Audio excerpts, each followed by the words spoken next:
So when we think of intelligence, what comes to mind? Cold, calculated logic? Maybe a character like Spock from Star Trek or Sherlock Holmes. Always the smartest in the room, but not exactly winning any Best Friends awards, right?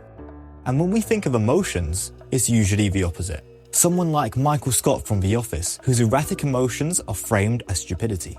And that's kind of how we're taught to see it, right? Logic versus emotion, brains versus feelings, as if emotions get in the way of being intelligent. But now, AI is becoming the modern version of that cold, calculated stereotype. It's logic on steroids, processing data faster than any human ever could. So if AI is handling all the logic and all the calculations, what's left for us?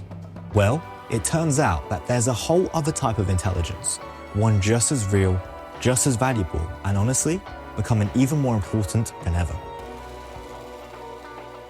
Emotional intelligence might sound complicated, but at its core, it's really about mastering two things: understanding yourself and understanding others. Let's start with yourself.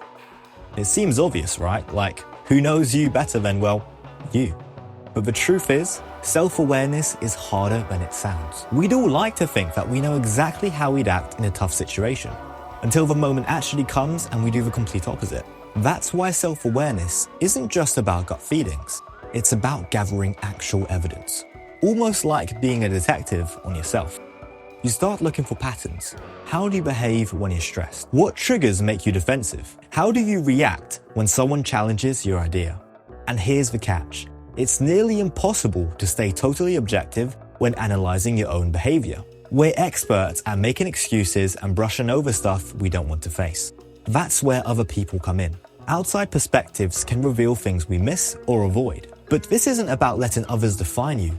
It's about comparing what they're noticing with what you're noticing and asking yourself which explanation actually makes sense here.